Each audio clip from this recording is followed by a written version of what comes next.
RDC. Kagame prêt à balkaniser le Congo si Tshisekedi n'attaque pas vite. De la RDC, plus de 6 mois après la prise de Bukavu par la rébellion de la FCM 23, de nouveaux éléments de police ont fait leur apparition dans les rues de la capitale provinciale.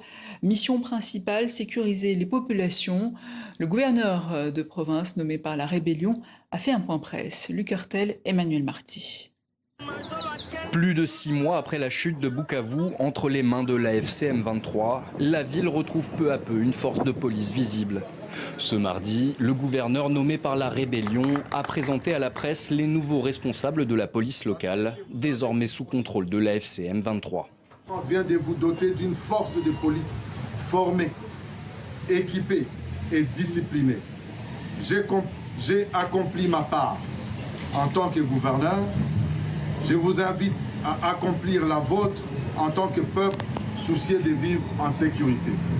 Ces policiers, certains anciens ralliés au M23, d'autres fraîchement recrutés, seront déployés dans tous les quartiers de Bukavu. Leur mission, ramener une sécurité de proximité là où les militaires faisaient jusqu'ici régner l'ordre. Une annonce saluée par une partie de la population, lassée d'une insécurité persistante. Sincèrement, je dis merci de voir cette police arriver, car nous les attendons avec une soif pour la sécurité. Les gens souffrent à cause de l'insécurité, à cause des voleurs. Autre mesure marquante, l'extension des horaires d'ouverture de la frontière Ruzizi 1 entre la RDC et le Rwanda. Le poste fermera désormais à 20 h, facilitant les échanges transfrontaliers dans une zone où les tensions restent vives. Mais sur le fond, les défis sont conséquents. Experts et analystes s'interrogent sur la capacité de cette police à faire régner l'ordre dans un contexte militarisé et instable. La police doit être proche de la population, la police doit être équipée et doit être soumise à l'autorité civile. Comment la police devra être une police de proximité dans une dynamique de guerre? Ce sont des défis très très sérieux. En juillet, un accord de cessez-le-feu a été signé entre Kinshasa et le M23, mais depuis, les combats entre les deux parties persistent dans l'est de la RDC. Bienvenue à vous, chers spectateurs, et soyez... Si le président Félix Tshisekedi n'ordonne pas rapidement une offensive des FARDC, la République démocratique du Congo risque de voir son territoire amputé dans une dynamique de balkanisation que Paul Kagame et ses alliés n'ont jamais cessé de caresser en secret. La prise de Bukavu, en février 2025, suivie par la désertion massive de policiers qui ont juré allégeance au M23, a marqué une étape effrayante dans cette guerre de prédation. Les habitants, livrés à eux-mêmes, n'ont plus trouvé dans l'État congolais ni protection, ni justice, mais seulement la peur des armes abandonnées, des bandits nocturnes et des lynchages populaires. Bukavu est devenu l'image de ce que Kagame veut imposer à l'Est, un vide d'autorité que ses parrains rebelles remplissent pour avancer, pas à pas, vers le dépeçage du Congo.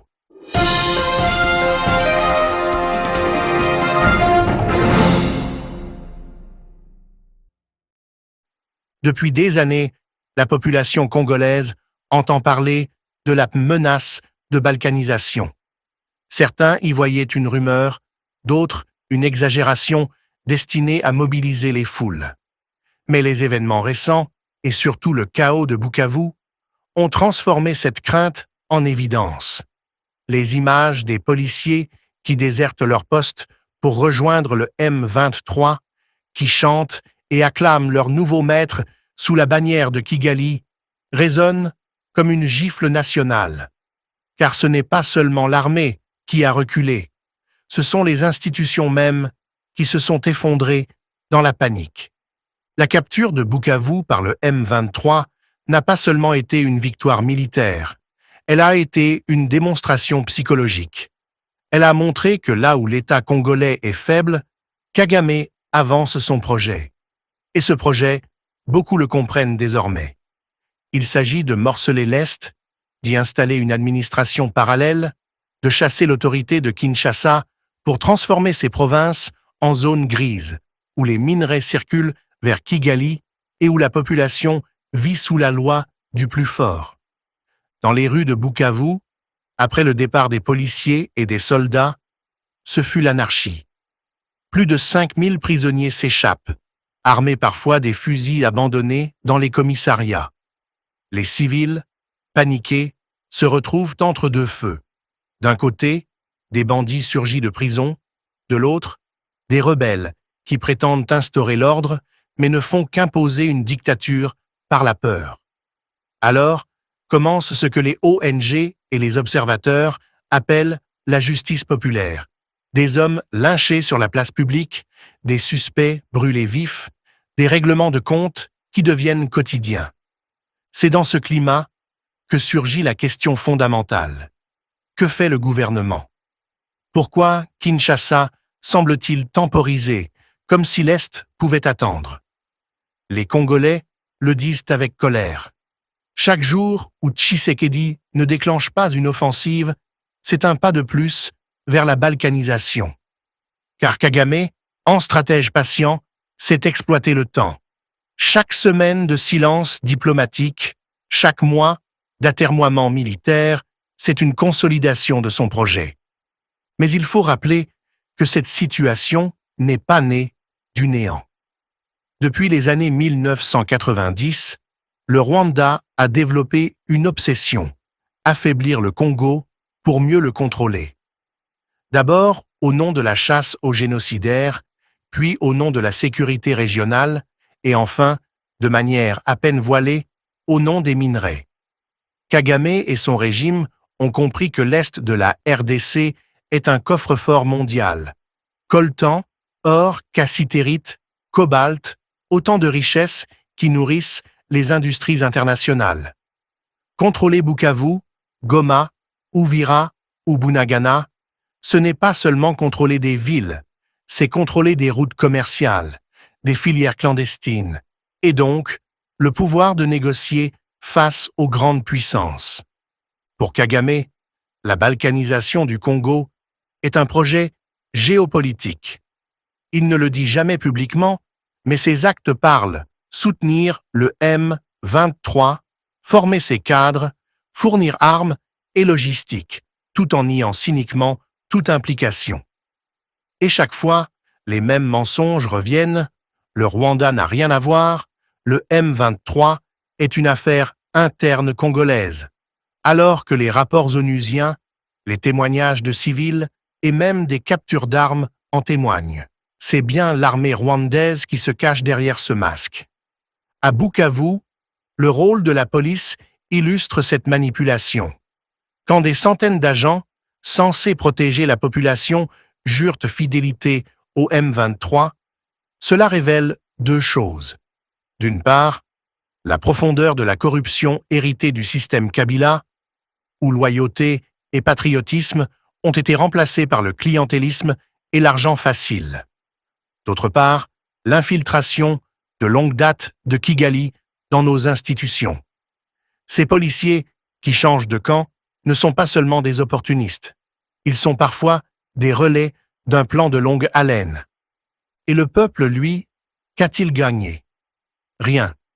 Sinon, la peur et la misère. En mars 2025, à peine 3 semaines après l'entrée du M23 à Bukavu, la ville ressemblait à une prison à ciel ouvert. Fusillades nocturnes, braquages, viols, lynchages. Chaque jour, 12 morts en moyenne. Les familles vivent barricadées dans leurs maisons. Les commerçants ferment leurs boutiques à la tombée de la nuit et l'économie locale, déjà fragile, s'effondre. Dans les camps de déplacés, on compte déjà plus de 700 000 réfugiés. La question de la balkanisation devient alors plus concrète que jamais. Beaucoup de Congolais se disent, si Bukavu reste entre les mains du M23, si Uvira tombe, si les routes du Sud Kivu sont coupées, que restera-t-il de notre unité nationale? Ne sommes-nous pas en train de revivre, sous une autre forme, le scénario du Katanga des années 1960, quand les intérêts étrangers avaient encouragé la sécession pour mieux piller les ressources? Aujourd'hui, c'est le Rwanda qui joue ce rôle, avec le soutien tacite de certaines puissances occidentales avides de minerais. Or, Tshisekedi, qui a promis en 2019 de défendre l'intégrité nationale, se trouve au pied du mur. Les Congolais ne veulent plus seulement des discours, ils veulent des actes. Ils veulent voir les FARDC passer à l'offensive, reprendre Bukavu, montrer que la souveraineté ne se négocie pas avec les rebelles. Le peuple le dit, si nous n'attaquons pas, nous allons perdre le Congo. Mais pourquoi cette attente? Certains parlent de diplomatie, d'autres de préparation militaire. Tshisekedi, conscient des trahisons héritées de l'ère Kabila, sait que son armée est encore infiltrée. Beaucoup d'officiers doivent être écartés, triés, remplacés par de vrais patriotes. Lancer une offensive sans ce nettoyage serait risqué. Mais le temps joue contre lui. Plus les FARDC tardent, plus Kagame consolide ses positions. Et cela, les Congolais l'ont compris. Dans les marchés de Kinshasa, dans les camps de déplacés de Minova, dans les églises de Bukavu, une même rumeur circule. Si nous ne faisons rien, le Congo sera coupé en morceaux. Cette peur, devenue presque une certitude, nourrit une colère populaire qui pourrait exploser. Déjà, les Wazalendo, ces résistants patriotes, prennent les armes aux côtés de l'armée. Ils disent « Si l'État ne défend pas le Congo, nous le défendrons ». Mais cette bravoure ne peut remplacer une stratégie nationale. Et Kagame, lui, observe. Il sait que chaque hésitation de Tshisekedi renforce son plan. Il sait que chaque jour où Bukavu reste sous contrôle du M23, la légitimité de Kinshasa recule dans les cœurs des habitants.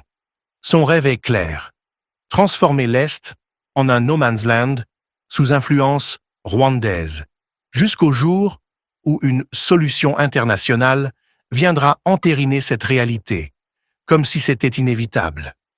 Mais rien n'est inévitable, et c'est là le message que doivent retenir les Congolais.